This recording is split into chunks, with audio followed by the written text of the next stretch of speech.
So we have some examples for heterogeneous mixtures. Anyone? No. No?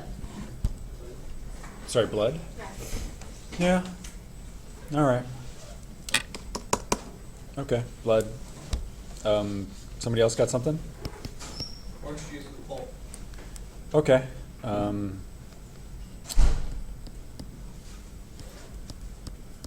Regular orange juice. Something else? Sand. Sand? Okay, I like that. Soil. Definitely soil. Anybody have one they want to question? No? You're good with the ones you picked? All right, how about a homogeneous mixture? Air? Okay, usually. Laundry detergent.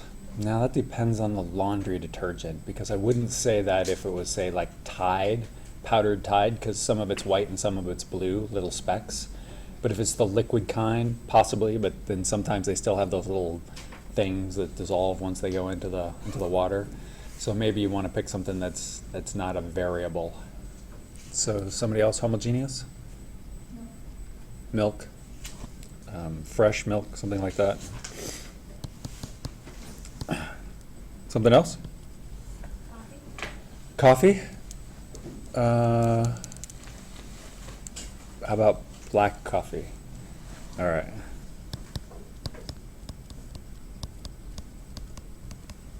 Anybody have one that they're not sure about that they picked, wrote down? I said wine. Wine? Yeah. I go with wine as a homogeneous mixture. I guess if it's not homogeneous, you should probably not drink it. Physical and chemical difference. So what's the difference between something that chemically changes and something that physically changes? Is it that a physical change can be reversed and a chemical change cannot be? No. No, that wouldn't be good, because the most chemical reactions, if you do certain things, you can get the reaction to reverse. It might take a while, but it'll still happen. So in some cases, but not all cases. No, you can always get the thing to reverse. It's just, it might not be easy to get it to reverse, but it'll go back. I'm just, okay, so I'm confused, because like, if you burn something, you can't take like a piece of coal and make it back into a piece of wood, so like. If you wait and let it grow, eventually it'll go back, right? Oh my gosh, I guess. Yeah, it's Okay. about time frame and you know how are you thinking about it. Like, can I do it in a lab, or can I just take that stuff, put it back in the soil, and get it to grow back again? I put that too. What? How that could be reversed and unreversed. Nay. Or that chemical changes are reversible, physical changes aren't. And then I put chemical changes result in the formation of chemical substances. Say that again. Did you say new substances? That chemical changes result in the formation of new chemical substances. New substances. Okay, so when you say I get a new substance out of that, what is that? What do you actually have to see happen? What has to happen? You have to, it has to go back to like the three things that. No. Change the matter's composition. Okay, what do you mean by that? Matter's composition changes. Chemical changes to matter do not change the matter's composition, and then for physical changes, but it does not change. Okay, so he's got chemical does change matter's composition and physical doesn't. True, but what is it? What is it that says, okay, that thing just had a chemical change? The molecular change. The molecule has changed. There's a chemical. The formula for the thing that you're talking about has changed. So if the formula, if the chemical formula, how about EULA, changes, then it's a chemical change, right? And if there's no formula change, there's no chemical change. So H2O getting separated into hydrogen and oxygen, that's definitely a chemical reaction, right? So to talk about your reversible and non-reversible, what happens if I take this, separate the water into hydrogen and oxygen, and let's say it's all in the same container, and then I allow that hydrogen and oxygen to combust? What do you get? Wait, if it, okay. Water is separated into, it's two components, would that just be like evaporating, or would those be No. like in their liquid form? No. This is, I mean, we know what water is. If I run the electricity through it, then I get two gases that are two totally different So substances. it's not like water evaporating? It's not water different evaporating. reaction. That is not a chemical reaction at all. That's the example of the physical change. Because I end up with water as, say, a liquid turning into water as a gas. So it's the same on both sides, so then I don't have a chemical change occurring. That's just a physical change. I want to make sure we're clear on this reversibility thing. So if I have some water in a container, I can run electricity through it, okay? And then hydrogen gas and oxygen gas will be generated. If I have a spark inside that container, what do the hydrogen and oxygen gases do? And then turn into what? Water. So a chemical reaction can totally be a reversible reaction. We talked about this the first day of class. We would love to have hydrogen gas be the thing that we use for fuel, because the exhaust is water. So yeah, it's totally, I agree with you that burning a piece of wood doesn't seem like a very reversible reaction, and in the long term it can be, but in the short term obviously it can't. But just because it's not obviously reversible doesn't exclude a chemical reaction, because you can have this is an easily reversible reaction. So reversibility does not dictate if it's a chemical or physical reaction. What we're really looking for is, did you get the formula of the substance to change? If it did, then it's chemical. If it didn't, then it's physical.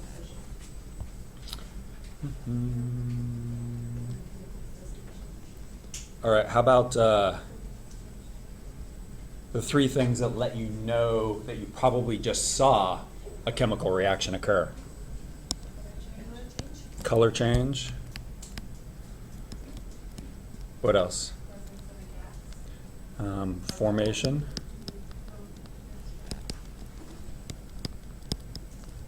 So, bubbles. And what else?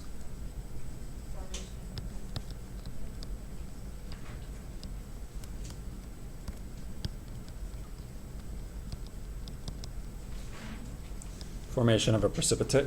And so, remember that was, I take a colorless or a clear liquid and another clear liquid and I mix them together, and now it's not clear anymore. It's all of a sudden immediately cloudy the moment they touch each other. Somebody got a problem for me that we can talk about with the scientific method?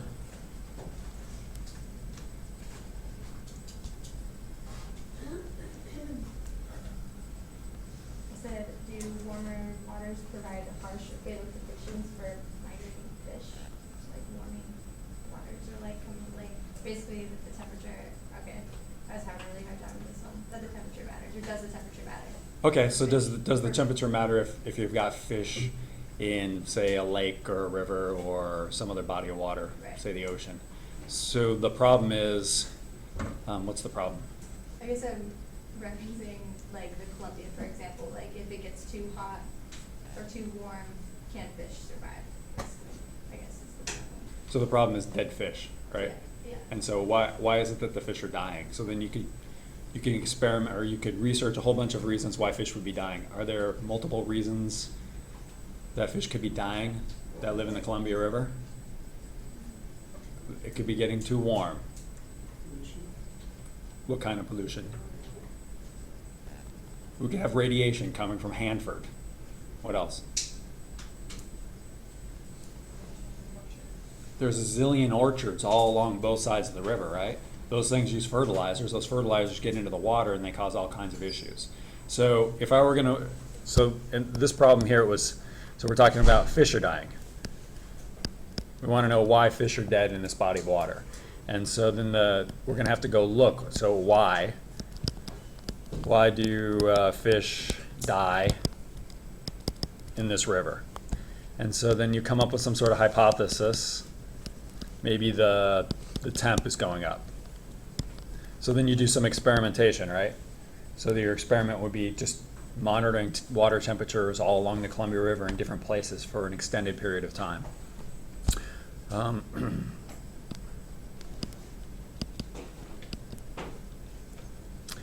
then the last part, what would you be doing?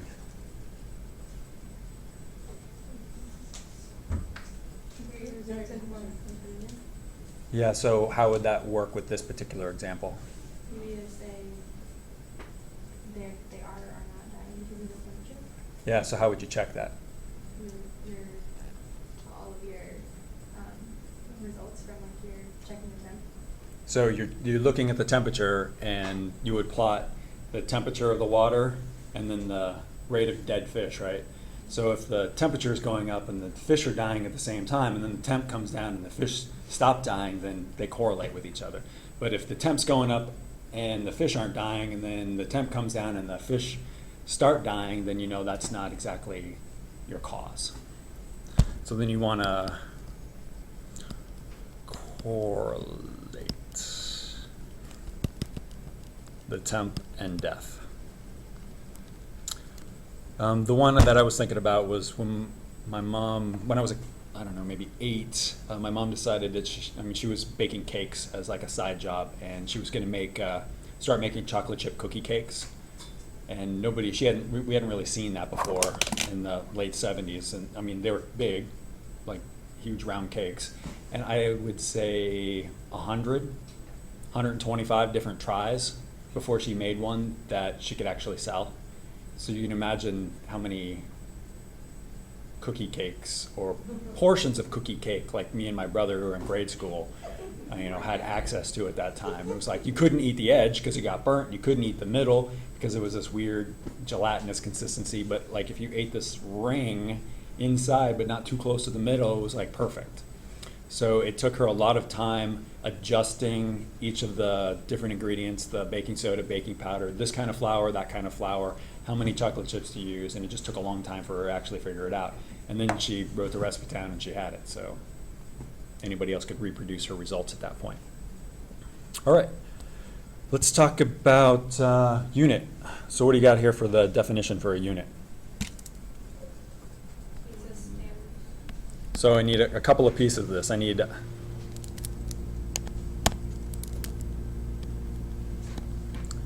that it's standardized, and so everybody's agreeing upon it. And then what is the other piece of it?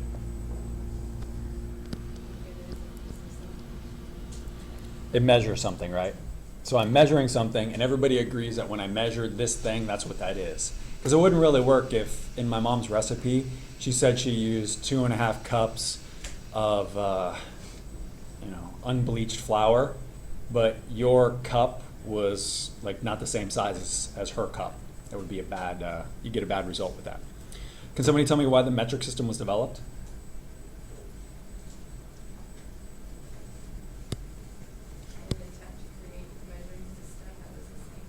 Right, this is the reason right here, right? They wanted to standardize it not just country by country or town by town, but across the entire planet.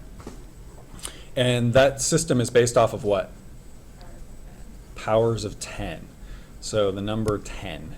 And so you don't have to remember any kind of weird fractions like 1 to 2 or 1 to 3 or 5,280 to 1. You just remember it's 3 zeros or 4 zeros or 10 zeros or whatever it is.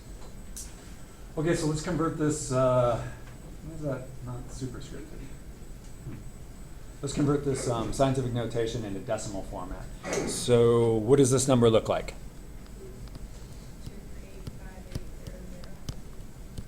2385800. Is that it?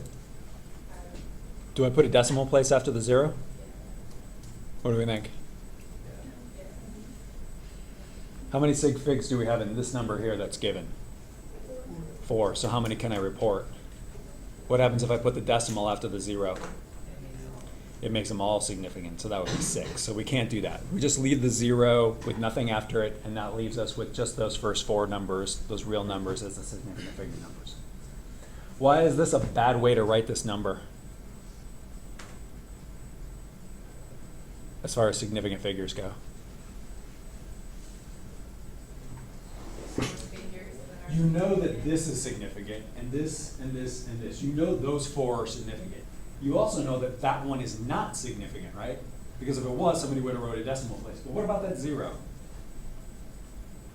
You don't know. It could be significant, but it might not be significant, so you have no idea. So this would be a bad way to write this if you were trying to show that this number here was significant. If let's say this number was significant, what would be the way to show that? you wouldn't convert it into decimal format, right? You would just write a 0 right there. That doesn't look much like a 0. You would just write a 0 there. And then that would say, okay, I've got these, and then that 0, because nobody would have written that 0 there unless it was a significant value. So then that would tell me.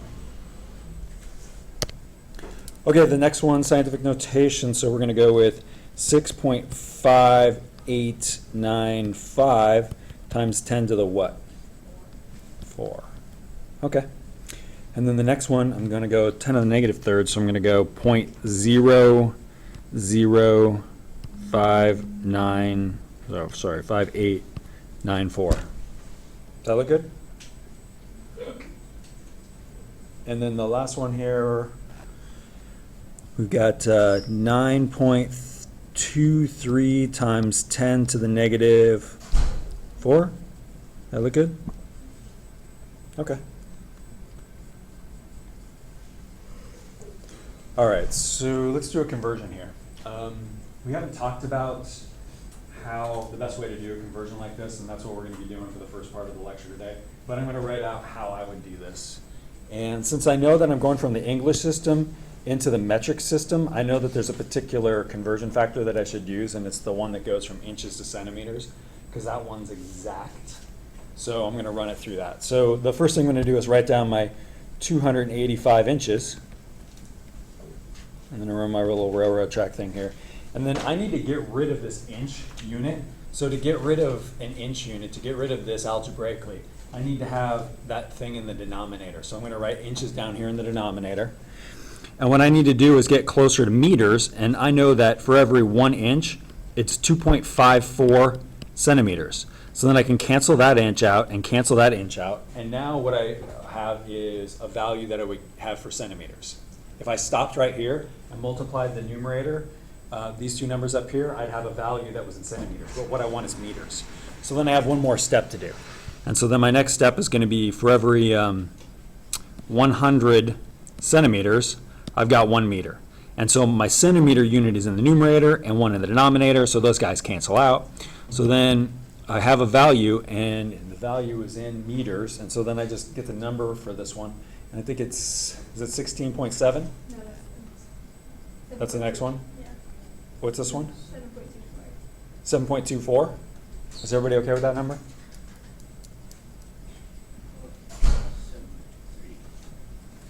What does it say? 7.23, and then isn't it 9? 8? Okay, so then how many sig figs do we get? 3, because we've just got these 3. So then I go to my third sig fig, and then I check the fourth one to see if I need to round up or not. And so since it was a 5 or greater, then I do need to round up. What did you say, 7.23? 4. 7.24 meters. Okay. So And is that a standard then to go with kind of the smallest unit conversion? Because I went with meters to foot. And you said that the centimeters to inches is exact. we're going to talk about why the meters to foot one doesn't work. Doesn't work well. It's all about the fact that it's not exact, and the other ones are exact. And it's really has to do with significant figures. All right, so this last one we have feet per second, we're going into miles per hour. So what's the per, what does that mean in math? Divide. So this is a fraction of feet divided by seconds. So then I have 24.5 feet divided by seconds. Okay, so my answer needs to be in miles divided by hours. So I need to convert my foot unit and my seconds unit. So it doesn't matter which one I do first. I'm going to go ahead and do the second unit first. So I'm going to put seconds in the numerator because I need to cancel it out with the denominator, and it's 60 of these things for 1 minute. But that doesn't get me where I want. So then I go 60 minutes to get me to 1 hour. If I stopped right now, what would my answer be, unit-wise? Feet per hour, right? Okay, that's not what I'm looking for, but I'm basically halfway to where I need to get, right? I have my hour portion, but I don't have my feet converted into miles yet. So let's go ahead and do that part. So then we've got, for every 5,280 feet, I've got 1 mile. Now the feet cancel out, and the only units that haven't been canceled out are the hour unit and the mile unit. So 16.7? Yeah. So it's 16.7 miles per hour. And again, it's 3 sig figs, 24.5 gives us 3, and so my answer is going to be that the 1, the 6, and the 7. It's important that they're on opposite sides of it, like you couldn't, this might be a silly question, you couldn't have them both on the bottom. Nope. Or, yeah, okay. You have to have the unit applicable to what it is I'm looking for. And what is this parameter that's being measured in this particular problem? Speed, right? And so for speed, what are the units for any number that's speed? Have to be what? Distance per time? Distance, time. It could be any distance you want divided by any time you want, and it's still going to be speed, right? It could be leagues divided by centuries. What is that? It's a stupid unit for speed, right? But it's still a speed unit regardless. Okay. Any questions with that? All right, go ahead and turn those in.